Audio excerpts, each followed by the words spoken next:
Hi, kumusta? Ready ka na?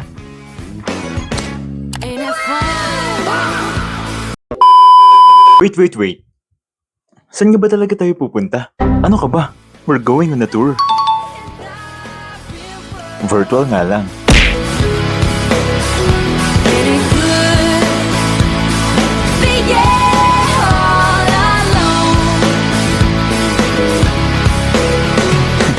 We're going on a virtual tour of the Philippines kung saan i-explore natin ang richness of Filipino history and culture. Kahit ang tour na ito ay virtual lang, we will discovering indigenous traditions, historical influences, and cultural practices that shows the heritage and diversity of Filipino people. Tika, di nga pa pala ako nagpapakilala. My name is John Mark A. Pintasan, and these are my team. Hi! Ano kayong uunahin natin? What if we see you? Tara! Ain't it fun? Living in a real world. Hi! Welcome to the National Museum of Fine Arts in Ermita, Manila. I am James, your virtual tour guide for today. National Museum of Fine Arts preserves masterpieces that reflect Philippine history, identity, and resilience. First, the Spoliarium by Juan Luna. It shows fallen gladiators dragged into a dark chamber. For Filipinos during Spanish rule, it symbolized oppression and suffering under colonialism. This painting won the gold medal at the Madrid Exposition, inspiring national pride and the movement for freedom. Next is the Death March by Dominador Castañeda. It commemorates the 1942 Bataan Death March during World War II, where Filipino and American soldiers endured brutal forced marches. The artwork shows pain, sacrifice, and resilience, reminding us of the high cost of freedom. We now move to the artworks honoring Dr. Jose Rizal, our national hero. Through these pieces, we see how his writings expose injustice and awaken Filipino nationalism. His values, education, truth, and peaceful reform continue to inspire generations. Thank you, James. Let's now move on to our next destination. Welcome to Iloilo City, located in the Visayas region of the Philippines, a place long shaped by trade, culture, and the sea. Today, we're exploring the Museum of the Philippine Maritime History, located on the ground floor of the historic Iloilo Customs House, a neoclassical structure built in 1916. The museum highlights the Philippines' identity as an archipelagic nation, emphasizing the vital role of the sea in shaping Filipino life. Established by the National Historical Commission of the Philippines, it preserves the country's maritime heritage and connects past seafaring traditions to the present. Gallery A introduces us to the pre-colonial and early maritime traditions of the Filipinos. Here, we see how early communities mastered boat building, navigation, and sea travel, allowing them to trade, explore, and connect to islands long before foreign contact. The displays showcase traditional watercraft models and early navigation tools that reflect Filipino ingenuity and deep knowledge of the sea. Moving on to Gallery B, the focus shifts to the colonial and modern maritime periods. This gallery highlights the expansion of the maritime trade during the Spanish and American rule, showing how ports like Iloilo became vital centers of commerce. It also presents the growth of the fishing industry and the continued importance of the Filipino seafarers in global maritime labor. The Museum of the Philippine Maritime History is significant to the Philippines because it reveals how the sea shaped the nation's economy, culture, and identity. It reminds us that maritime traditions are not just part of the past, but remain central to the Filipino story today. And now that the Visayas region is done, let us move on to the south of the Philippines, Mindanao. Kinsabay dilig ganahan isugaling kinabuhi ngadto sa usa kabahan di nga imong ipili kung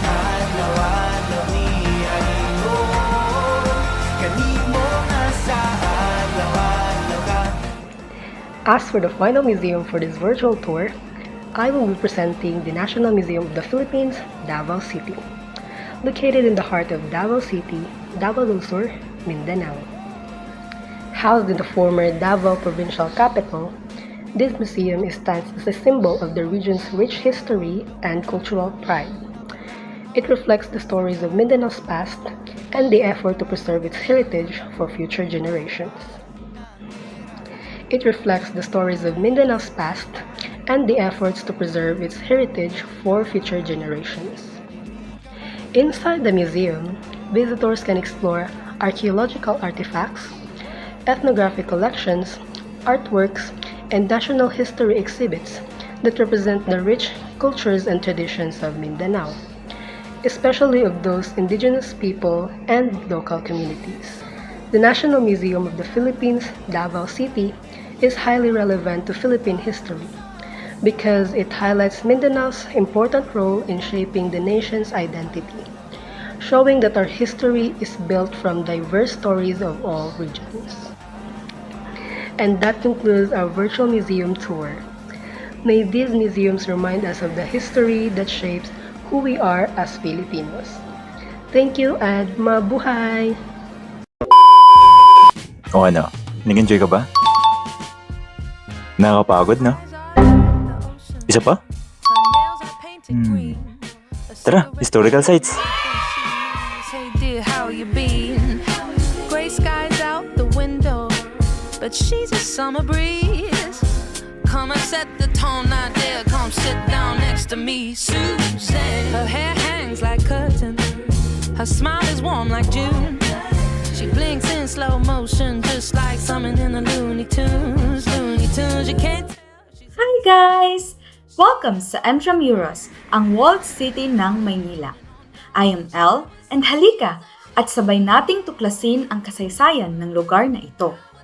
So kung titignan natin ang mapa, matatagpuan ito sa southern bank ng Pasig River, malapit lang sa Manila Bay.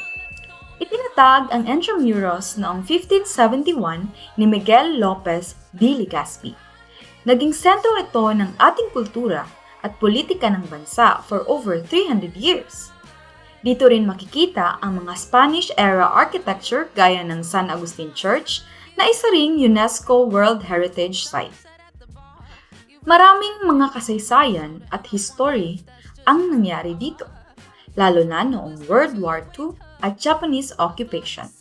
Pinaka-famous spot dito ang Fort Santiago at Rizal Shrine, kung saan kinulong si Dr. Jose Rizal bago ang kanyang martirdo.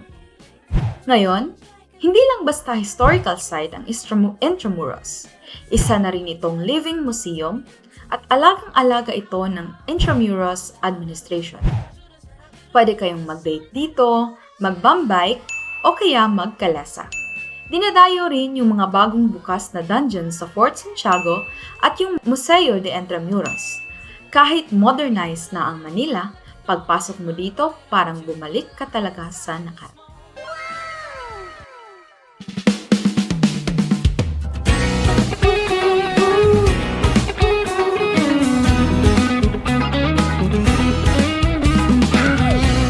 Hi guys! And now, since we are inside Intramuros, we might as well visit a famous church nearby. Welcome to San Agustin Church. Located in the heart of Intramuros, standing along General Luna Street, this historic church is surrounded by centuries-old walls that reflect the country's rich colonial past.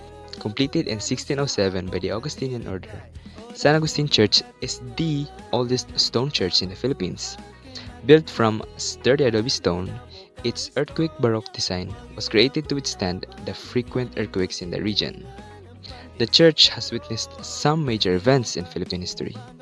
It served as a religious center during the Spanish colonial period, and after some time, the church was occupied during the British invasion of Manila and became a refuge for civilians during World War II. While most of Intramuros was destroyed in the Battle of Manila in 1945, San Agustin Church remarkably survived. Today, San Agustin Church remains an active place of worship and a UNESCO World Heritage Site. Preservation efforts focus on maintaining its structure, conserving its artworks, and protecting it from environmental and urban challenges. Fun fact: San Agustin Church was originally built with two bell towers, but unfortunately, one tower was severely damaged by a 19th century earthquake and was never rebuilt. This gives the church its distinct asymmetrical appearance today. More than a history landmark, San Agustin Church is a living witness to centuries of Philippine history.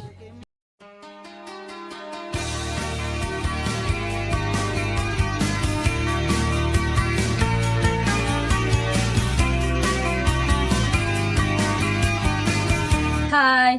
Good day, everyone. I'm Giselle. I will be your tour guide for today.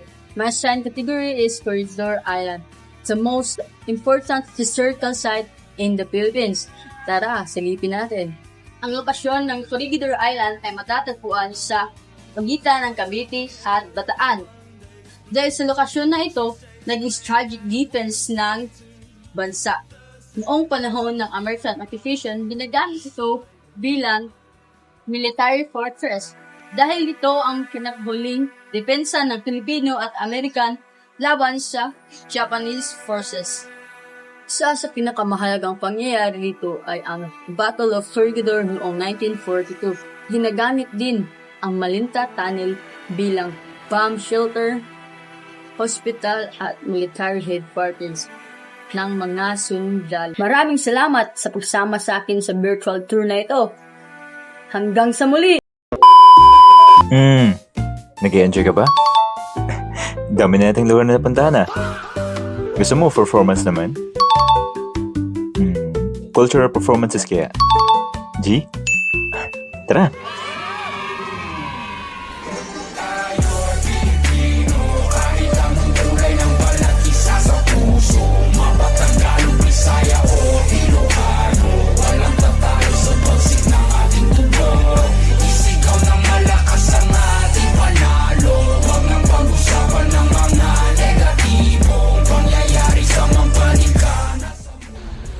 Good day everyone, I am Eleanor Barata, and for cultural performances, we present the Tinikling from Leyte, Eastern Visayas. This dance dates back to the Spanish colonial period and was inspired by the graceful movements of the tickling bird, eventually turning from hardship into a beautiful folk dance. Tinikling plays an important cultural role because it symbolizes teamwork, unity, discipline, and Filipino resilience, and is often performed during fiestas and cultural events. Dancers wear Filipiniana attire, women in balintawak or patadyong, and women in barong Tagalog, and use two bamboo poles as the main props. Now, let's proceed to another iconic cultural performance that highlights the creativity and playful spirit of the Filipino people, the Itik-Itik dance. The Itik-Itik dance, originating from Cantilan, Surigao del Sur, in the Caraga region of Mindanao, this folk dance holds a special place in Filipino culture. Itik-Itik is a mimetic folk dance, meaning it imitates movements found in nature, specifically the lively and playful gestures of ducks, known as itik in Filipino, as they waddle, flap their wings, and play in the water. The dance traces its beginnings to the early 20th century in Cantilan, when a talented dancer named Kanang performed at a baptismal celebration, and while dancing the folk dance Sibay, she began improvising movements inspired by ducks she has seen in rice fields and shallow waters. Her playful duck-like steps, like waddling, flapping, and splashing, delighted everyone present, and soon others began copying her.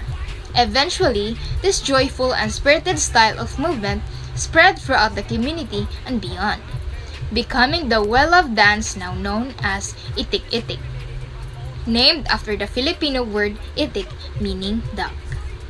Itik-Itik is a traditional Filipino folk dance from Cantilan, Surigao del Sur. The word itik means duck, and the dance copies playful duck movements like waddling and splashing.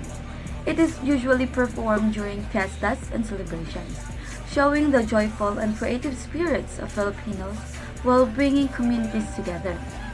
Dancers wear traditional Filipino costumes such as barot saya for women and barong Tagalog for men. and no props used because the focus is on expressive movements. So, overall, Itik Itik celebrates happiness, culture, and unity. Is next on our Filipino cultural journey is the Sikil. It is a majestic dance from Maranao people of Mindanao, inspired by the epic Darangan, and it tells the story of a princess gracefully navigating a forest during an earthquake.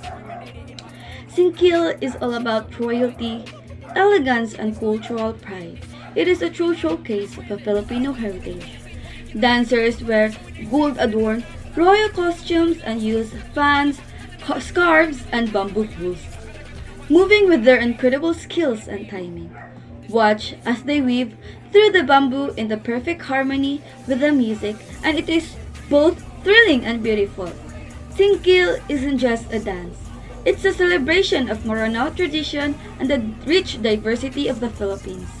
Enjoy this glimpse of our vibrant culture. Thank you. Museums, historical sites, tsaka cultural performances. What if indigenous practices naman? Let's go.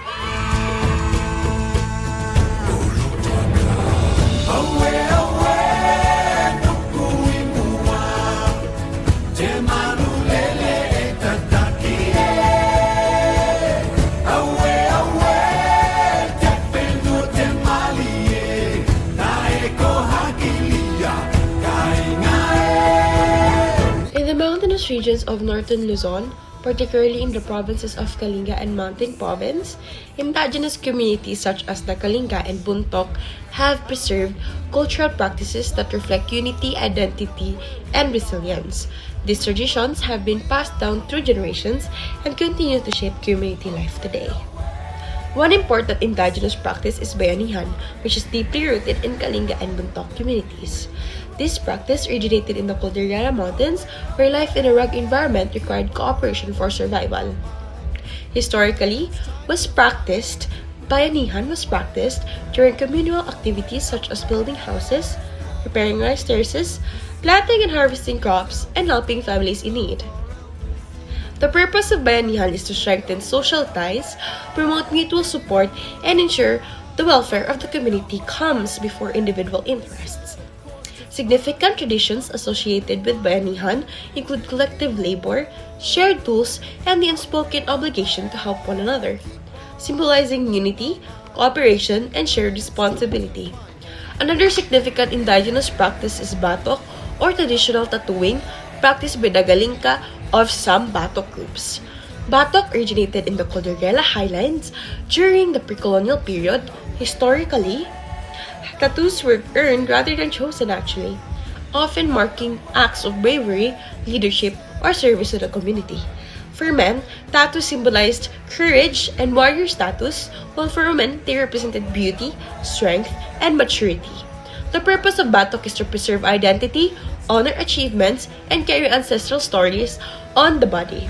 Traditional tattoos used in the batok include a thorn or needle, charcoal-based ink, and a bamboo stick for tapping. The tattooing ritual itself symbolizes endurance, respect for tradition, and a deep connection to one's ancestors. Together, bayanihan and batok reflect the values of the Kalinga and Buntok people. Bayanihan strengthens the community through shared action, while batok preserves history through permanent markings.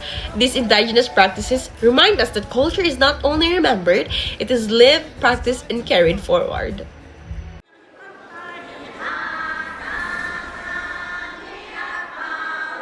Welcome everyone, as we discover the Hudhud chants of the Ifugao people, one of the Philippines' most important indigenous traditions.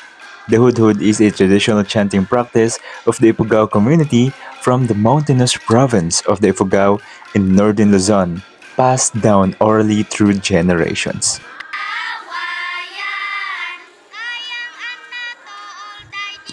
Rooted in ancient times, the Hudud is traditionally chanted by elder women and tells stories of ancestral heroes, family history, and everyday life.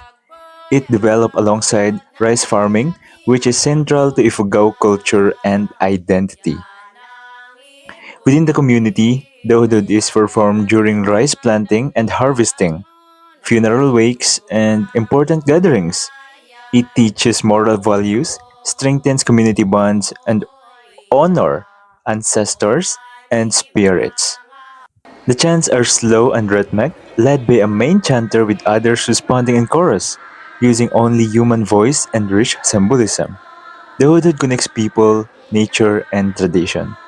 Today, the hudud is recognized worldwide and is listed by UNESCO as a masterpiece of the oral and intangible heritage of humanity, reminding us that this chant is a living voice of Ifugao culture. Hi, I hope nag-enjoy kayo sa ating virtual tour and thank you for having us as your virtual tour guide. Bye-bye!